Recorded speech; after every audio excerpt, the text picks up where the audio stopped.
If compliments were the way to win a woman's heart, then why are the sweetest talkers usually the first ones left behind?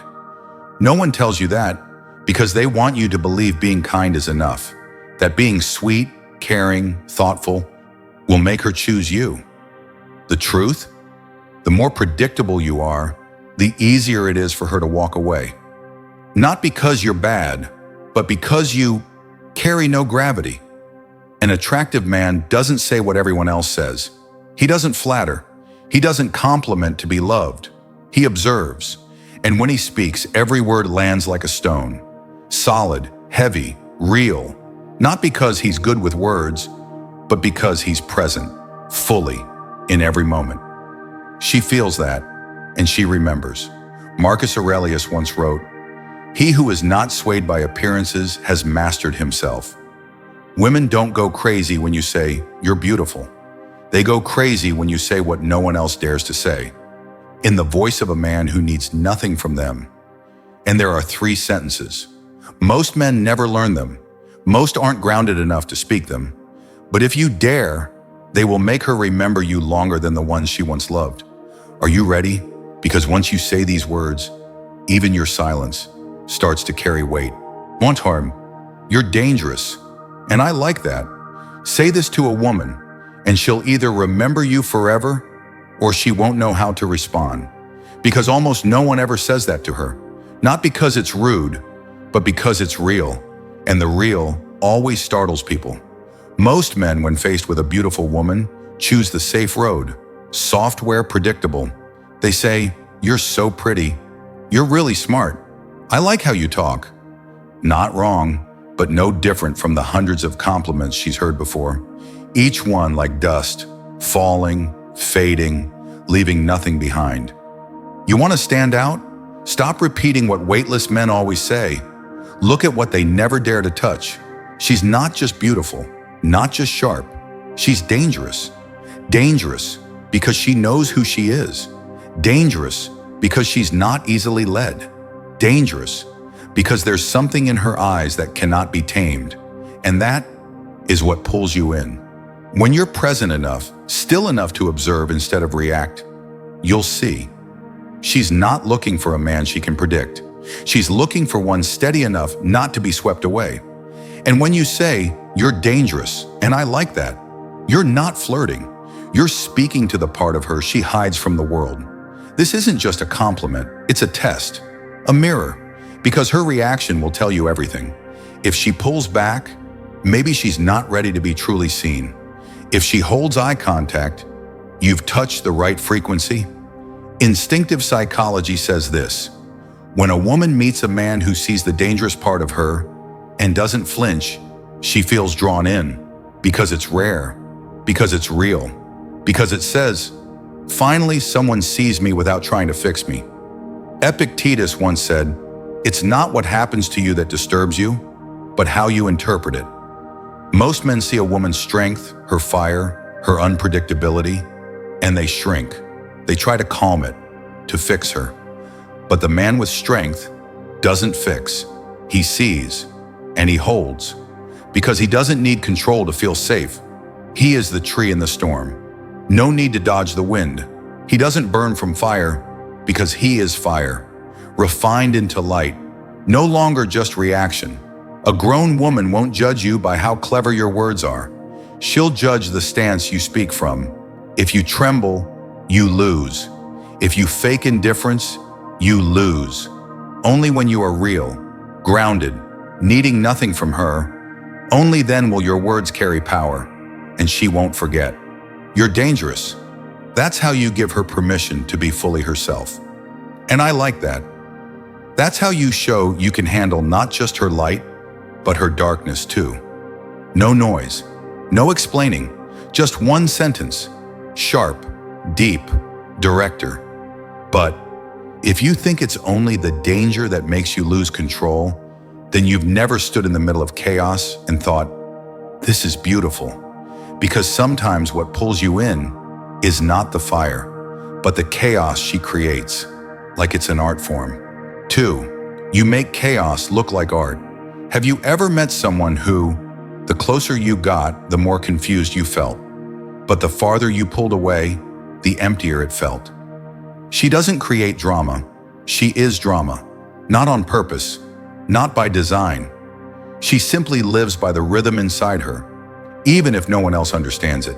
And you, the man who once thought he was steady, rational, suddenly watched every rule, every strategy you've ever used to stay in control fall apart. She enters a room like a gust of wind without direction, sometimes warm, sometimes cold, sometimes near, sometimes distant. Contradictory? Yes. Fake? Number. You don't understand her, but you can't look away. Why? Because people aren't drawn to what they've already figured out. They're drawn to what stirs something primal inside, something they can't explain. For most men, chaos signals danger. They want to organize it, decode it, tame it. Then you meet her and realize something paradoxical. She makes you feel completely disoriented, but in that very disorientation, you find a beauty that can't be replicated, because not all beauty comes from order. Some forms of beauty are born from what can't be controlled, like jazz, like a sunset that shows up uninvited. You once asked, "Why am I still here, even when nothing makes sense? Why do I feel calm inside this chaos?" And maybe for the first time, you stopped needing an answer. You started learning how to just stand still and feel. When you look at her and say, "You make chaos look like art," you're saying something bigger. I'm no longer trying to figure you out. I just want to witness you as something that doesn't need to be explained. Seneca once wrote, "The fool tries to bend the world to his will. The wise man bends himself to fit the world." She is that test, because you can't change her. You can only change how you show up beside her. This isn't a gentle compliment. It's surrender, not from defeat, but from growth. You're not surrendering to her. You're surrendering the part of you that always needs control. And the surprising thing is, when you stop trying to understand her, she begins to reveal even more. She doesn't need a clever man. She needs a present one. A man who doesn't get swept away. A man still enough not to judge. A man deep enough to see beauty in disorder.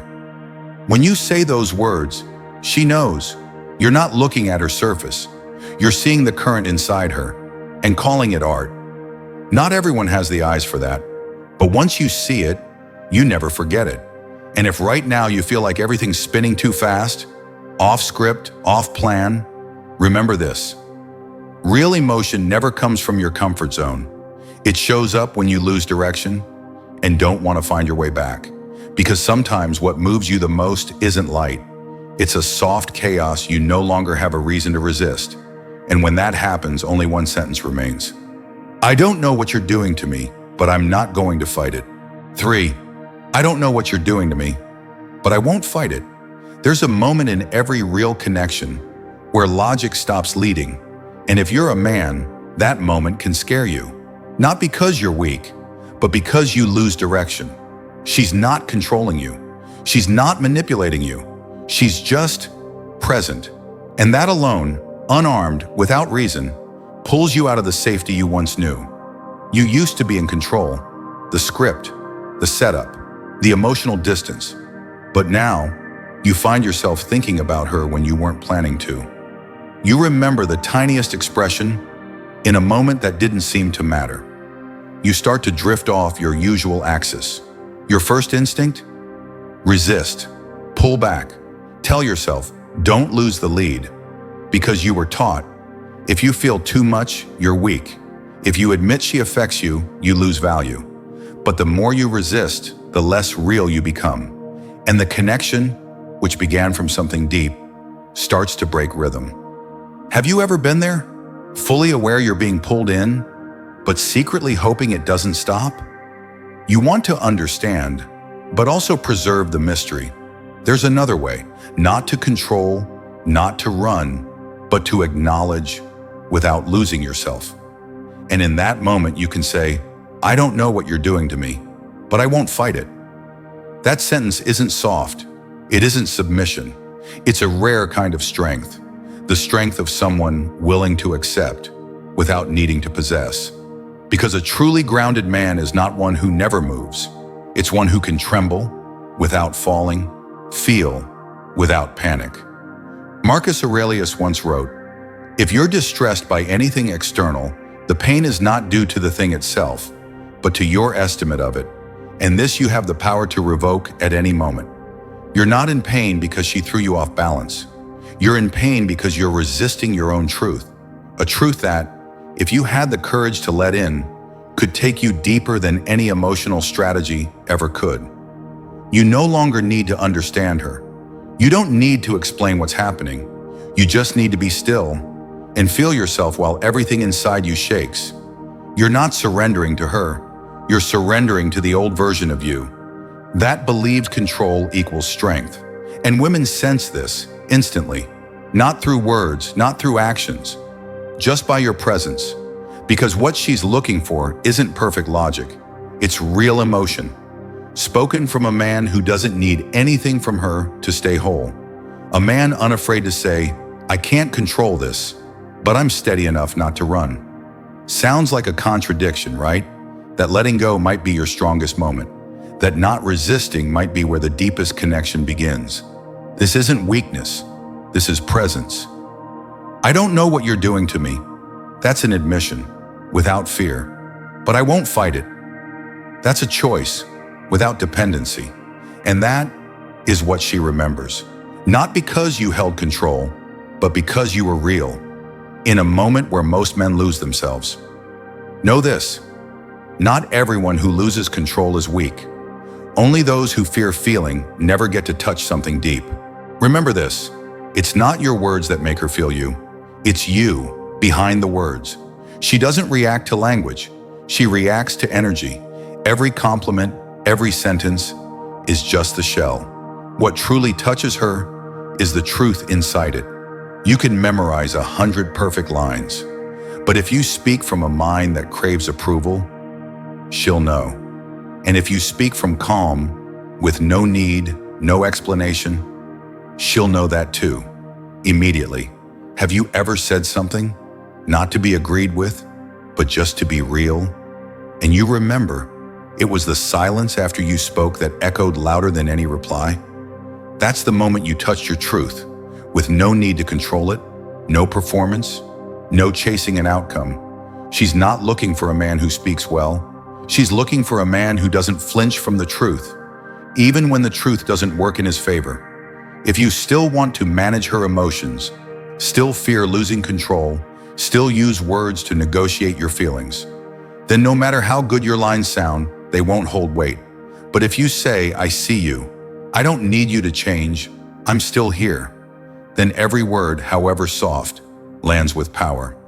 Epictetus once said, "Don't hope events will turn out your way. Hope that you can stand firm, whatever comes." It doesn't just apply to life. It applies to emotional connection. Because real love isn't about controlling someone else.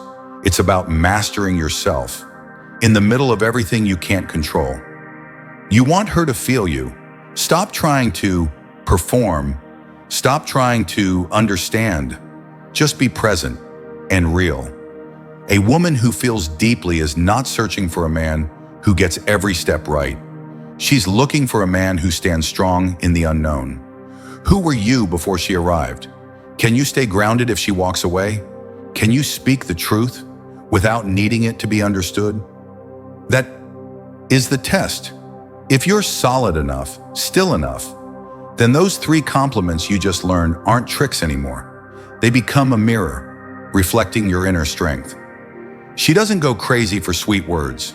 She goes crazy because you say what others avoid, because you know when to be silent.